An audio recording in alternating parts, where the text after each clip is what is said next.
back. First Man 2 now, live on Indiegogo.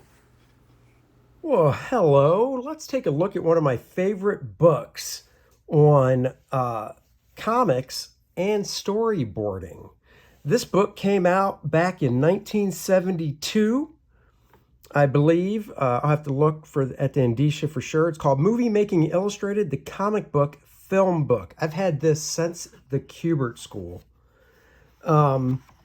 It's a book about movie making, but it uses all comic book panels as examples. And I thought that was just super cool because doing storyboards and comic books kind of go hand in hand.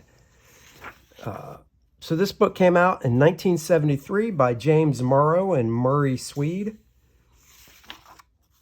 It's a pretty thick book. It's 150 pages. I will not go page by page.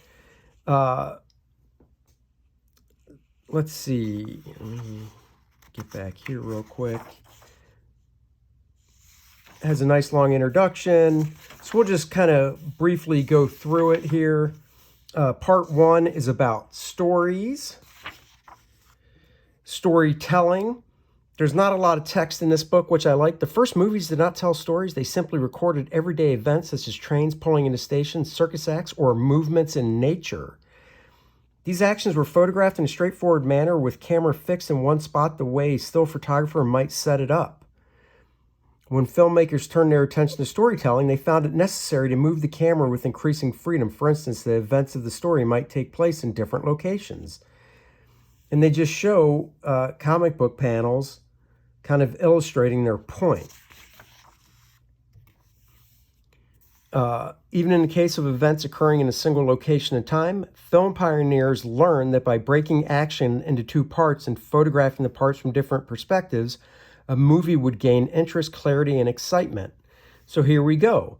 We show a shot in the storyboard of the two Western dudes facing off, and then boom, lower the camera, move it, pan it to the left as they reach for their guns.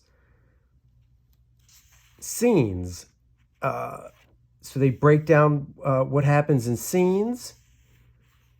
And by the way, if anybody's wondering, this book you can get on eBay. You can look for it on eBay. I know I showed it to Dan Fragaboom, and he bought it. I think you can get it used on Amazon. It is around 30 or 40 bucks. It's not cheap to get. So it's just breaking down scenes in this first chapter, showing the different ways of moving the camera around a scene. Part 2 is shots. And then it does show like the image. The two most important image concepts involved in analyzing and appreciating film images are the frame and the shot. 1 second of 16 millimeter films. Look at all those frames in 1 second of film. It explains that the physical width of a strip of movie film is called its gauge. The common gauges are, and it shows Super 8, 16, and 35. And it explains what each one's used for. Then it talks about shots, and it gives an example there. And then it's like panel 1, shot 1, panel 2, shot 2, panel 3, shot 3. So this is why this is a really good book for comic books as well, because it helps with film, but it also will help you through storytelling and comics as well. A feature-length movie contains hundreds of shots, often more than 1,000. Most shots are on screen for several seconds. Some are on much longer, while others last only fractions of a second. In this part of the book, shots will be analyzed in terms of distance, movement, angle, depth, lighting, framing, and special effects. This talks about distance, variety of shot distance, medium, medium-long, close-up, medium shot, close-up shot here. Gives a better explanation. A close-up of a person means that his face fills most of the screen. In a close-up, the camera is so close to the action that it isolates a single detail. So it goes in mid-shot, long shot of a person, typical long shot of an environment. So it gives different examples that way. Look at that little Spider-Man action here. So they were able to get copyrights from Marvel to show stuff as well, different types of close-ups. It talks about, in films, they do a master shot. So they'll shoot a long shot master of a scene, and then from there, they'll do a different camera setup to shoot close-ups and mid-shots and long shots. And then in the editing process of a film, they'll go in and mix those shots together. So it might go from a master shot to a close-up, and then pull back to a long shot and then a mid shot. And that's how films are made, but this is still helpful for comics as well. And then you see the cut-ins, master shot, close-up, mid shot, long shot, pull back to the master shot. So this was originally shot here, and they edited it to here, cut to the close-ups, and then the final back to the master. So these three were all done as a master shot, and then they moved the camera positioning to do these other shots and then edit it together. Talking about movement of the camera, how you can pan up, pan down, pan left, pan right, traveling. Talking about angles.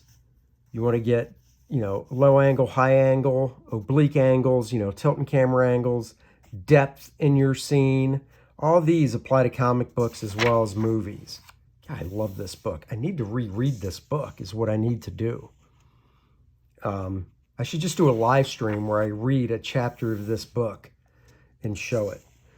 Not mornings with Andy, but readings with Andy. This is talking about dolly out or dolly in, which is pulling in and out with the camera. This talks about lighting for different effects. Lighting can create mood, of course. Different effects, silhouettes, side lighting, how to frame silhouettes. And I love this too because you think movies, you think the horizontal layout, kind of like a page of this book. So that's a movie screen, but they're still just taking panels from comics, which are different shapes, and the rules still apply.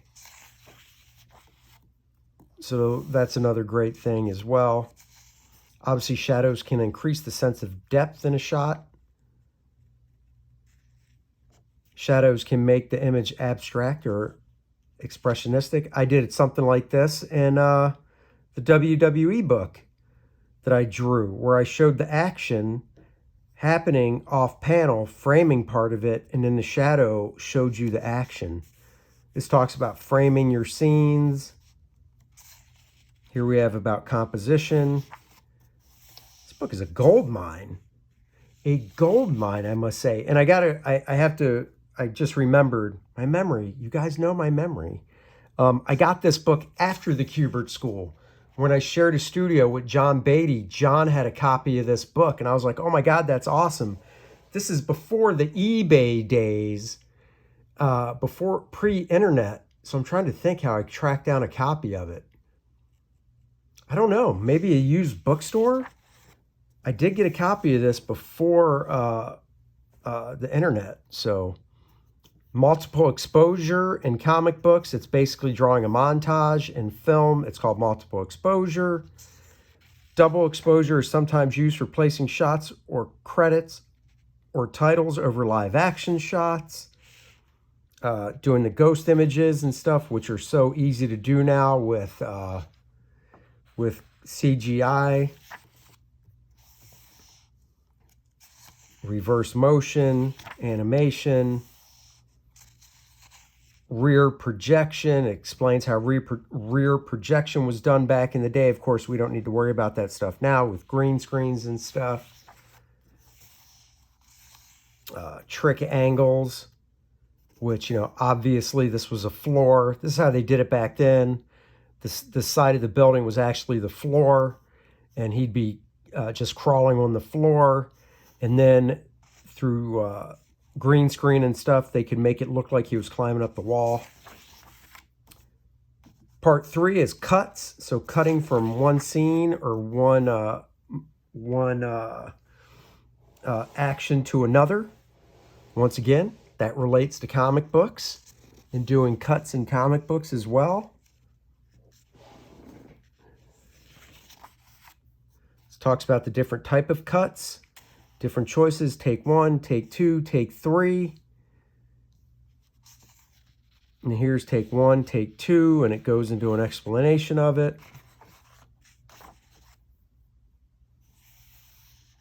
It says sometimes none of the takes of a shot is used because the shot itself is superfluous. In a finished sequence, every shot should accomplish something for the filmmaker. Gives a little explanation there. Of course, you have to think about timing as well when you do a page.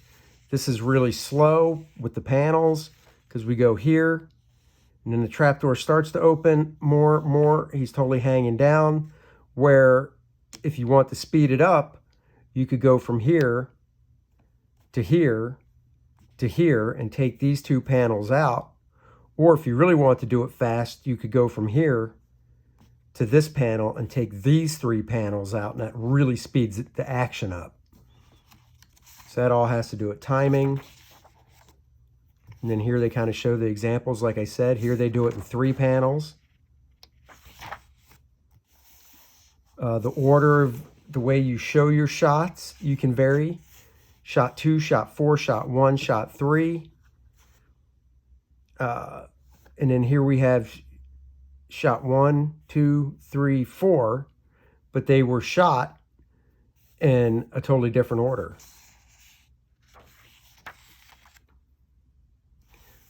I love this book because it's light on text, and if you know me, I don't like to read that much. Just kidding. Instructional books I like to read. So, talks about cutaways. Cutaways are frequently used to compress the amount of time a scene takes by replacing superfluous footage. When the editor cuts back to the main scene, the subject can have changed in some way, completed an action, shifted position that would have taken longer than the cutaway in actual time, yet the continuity of the scene, the sense that it is happening continually in time, is preserved. Very important to comics and movie making. Continuity. You want to make sure you have continuity of scenes. You want to make sure you match things. One thing in continuity will drive me crazy is if they do a master shot of a table, and let's say there's a Coke can on the table and you can read the label, and then they cut to a close-up of one of the people talking at the table, and then they cut back to the master shot, but the master shot was shot again on a different day, and the Coke can is on the table in the right place, but nobody picked it up. But now the Coke can is turned, or the Coke can's totally gone. And that's because the person in charge of continuity was not doing their job. So when they set up a master shot, somebody is supposed to take a Polaroid of that table so they can see how everything's laid out on it. So if they have to go back and do reshoots, they can pull up that Polaroid easily and show everything that was on the table and where it's at. So if they do a reshoot a week, a day, months later, it's accurately portrayed. Talks about jump cuts. Of course, sense of time again. We're almost through this book. Going pretty good. Quick cutting. Quick cuts are like from here to here, cut back to here, hand comes down here. So those are quick cuts.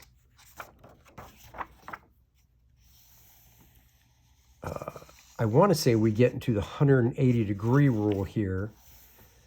Talk about positioning as well in the frame. Angle cuts. I'm going to be seeing Dan Fraga tonight online. I'll have to ask him what he thought of this book if you got a chance to look through it yet. Now we get into transitions. Now it gets into sounds. You know, sounds in comics are obviously sound effects and word balloons. This doesn't really do as much. This is more movie related because you actually hear it compared to comics. Silence played against our expectations. So here, sound effect in the movie, then it's silent, and then boom, a nice big loud sound crashing out. So it's a good chapter too, even though we don't deal with sounds in movies. Recording.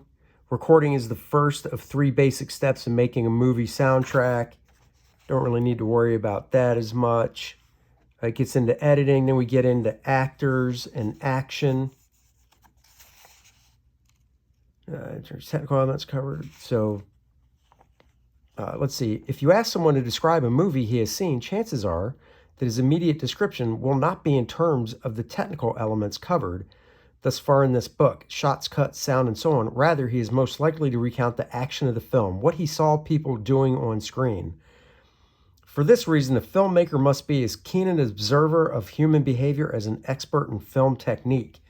So this is kind of talk about directing and directing the actors, and you want the actors, even in comic books, you want them doing something. You want to be able to tell what is going on without the dialogue and without sound effects.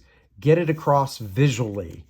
Get the sets across visually. That relates for movies and comic book storytelling as well. So that's kind of what this chapter is going into. What a character does in a movie includes not only gross actions and expressions, but also the more subtle elements of body language. The director decides what sort of gesture, posture, stance, or gait will be appropriate for the character at each moment in the film. I mean, yes and no. The director might be like, lift your arm or move this way, but, you know, sometimes the director will let the actor just do what they do, and if he likes what he sees, great. If the director's like, you know, I like what you did, but maybe move your arm this way in the next take, there you go. In comics, you got to think the exact same thing that was said here with body language and positioning and stuff. And then here it has some exercises in the back, which relate more to the movie stuff. So that's a quick look through of this book. I would recommend it if you're a student of comic books. If you're a student of filmmaking, I still think it's a great book. Movie Making Illustrated, the comic book film book by James Morrow and Murray Swede. Came out in 1973. Try and find it if you can on eBay. That's where Dan Fraga got his. Amazon has it used for, I think, $60. But I think it's well worth the investment. Until next time, bye-bye. Luke Henry, after kicking Monarch's ass to the depths of space, is back on Earth, and now he's looking to save the world from the Fourth World Foundation. Sure, he had help from Penumbra before, but she's not helping him this time. He's got to face it on his own. He's coming for a villain known as Adonis. He'll do it. You'll be there. Back it now. First Man 2, Learning.